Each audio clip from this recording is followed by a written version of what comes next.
What's up, folks, and welcome to another session. This is your boy Clads. Talk a bit about subliminals, sampling, and old is gold. Alright. So before I go there, just like to share a bit of a story that is there. That was an experiment that was conducted at Mori University. It's called the Cherry Blossom Experiment, which shows how fear of smell can be passed down several generations. Now, the experiment was involving male mice that were subjected to fear every time the smells of cherry blossoms were introduced in their vicinity.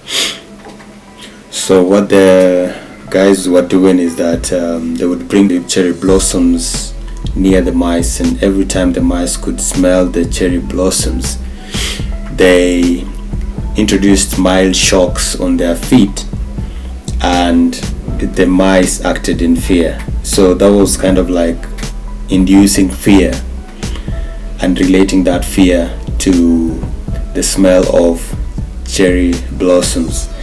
So later on, the mice were bred, and the resulting generation of mice was not subjected to the same fear, and they actually never smelled any cherry blossoms for some time.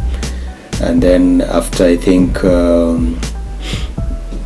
they had actually reached a certain age, the smell was introduced to them again, now the new generation of mice.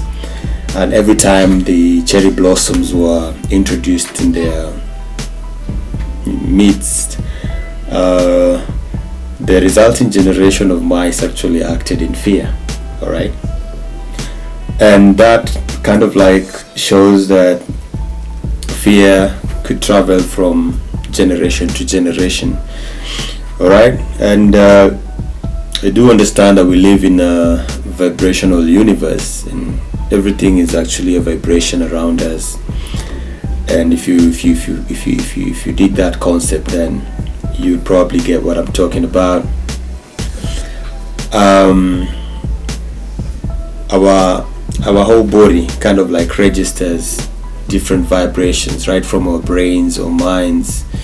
We store memories. Memories can also be stored in our DNA and blood cells and everything else. So that brings me to what I wanted to show you or talk about in relation to why old music that was a hit then could still be alive today, and when we sample it, we introduce it like a subliminal signal in our tracks, then it means that we could trigger some of these memories that are still alive in the cells, in the brains, in memories from generation to generation.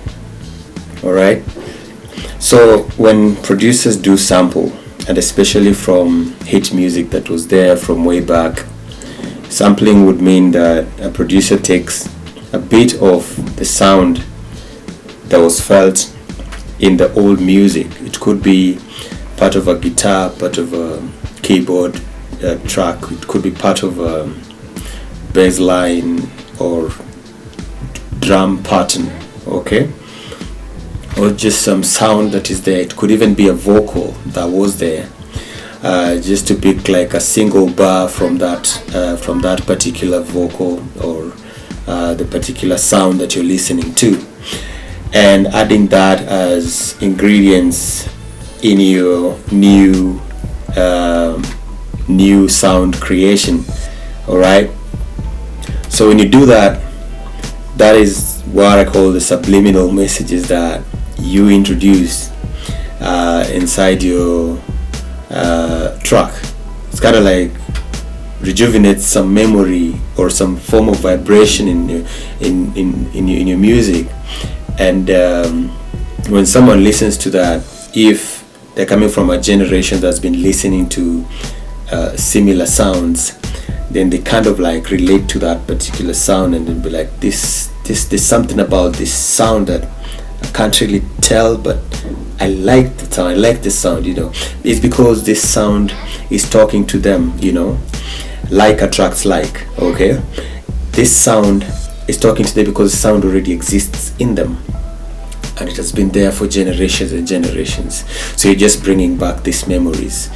Now, I'm not talking about copying someone's music and putting it in your track, because that's plagiarism, that is copyright infringement. But sampling is allowed. Sampling means you just take a single piece of it, a single bar or something, then loop it and put it somewhere in your track. You can do it as a subliminal sound, and that kind of like just puts in ingredients to your track and makes it have those bits of memories that are there. Now, I'm not going to mention names, but if you look at some of the legends who are there, we have living legends in hip hop, we have living legends in reggae and stuff, and the music has been there from generation to generation, and that actually explains why we still listen to certain music, because when this music came out, probably our lives, the generation that was going through certain things, you know, there was world war, you know, there were certain things that were happening, you know, so during those times, at that time, the music that was playing there got embedded very tightly into some of our DNA from those generations. All right, so there was just a heads up to explain why certain sounds sound familiar and certain sounds sound quite new in your sound creation, or if you're listening to some specific sound and wondering what's happening. Okay, all right, happy production out there, producers, and I hope you liked that concept and it vibrates with you. If it does, kindly just do subscribe. You can share or like the video, and hope to catch you again in the next session. Thank you for watching and have a nice time.